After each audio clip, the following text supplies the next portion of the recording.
Euzu billahi mineşşeytanirracim. Bismillahirrahmanirrahim. Elhamdülillah ve salatu vesselamu ala Resulillah. Jazayn haram bolsa, bu haram pul ne? Bu musulmonlarga, kambag'allarga ba'zi qandaq bo'ladi? Haramni kambag'allarga yegizgan bo'lmamdi degan bir savol bor. Bu savol qarta javob nima desa, bu pul ash pulni kasb qilib og'uchiga nisbatan haram. Ya'ni ma'lum, masalan 10 ming TL ya 10 ming dollar pulni bankaga qo'yib, shu qo'ygan pulning badaliga foyda chiqdi. Yani cazayna arqılık ma'lum pul keldi. Bu pul şu 10 ming dollarni qo'ygan odamning o'ziga haram. Shuning uchun islomda umumiy jiq olimlarimiz qo'llangan bir qoida prinsip va u bo'lsa nima desa, har qanday bir pul haram yo'l bilan kelgan bo'lsa, bu haram ishni qilgan odamga buning gunohi. Agar bu pulga yana bir kambag'al odam ya ehtiyojli bir odam to'g'ri yo'l bilan erishgan bo'lsa, bu ağucu haram emas degan qoida bor. Bunun dalili nima desa, Payg'ambarimiz sollallohu alayhi va sallamga sadaqa haramdi.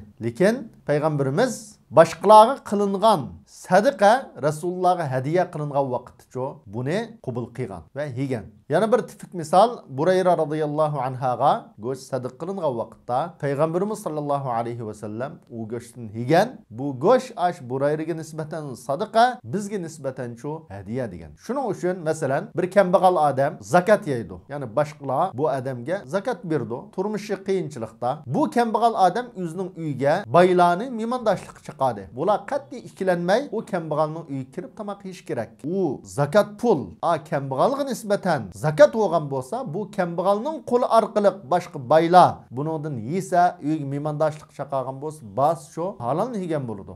Shu jazoyinni shu odam pulni qo'ygan odam o'zi hajlisa yoki o'zi nafqasini berishga tegishlik odamlarga, ya'ni o'zining xotin bolalari ya ota-onasi mushlarga u jazoyinni yegizsa, haromni yegizgan bo'ladi. Lekin boshqa o'zi bilan munosabati yo'q boshqa kishilarga, musulmonlarga yegiz bu durust bo'ladi.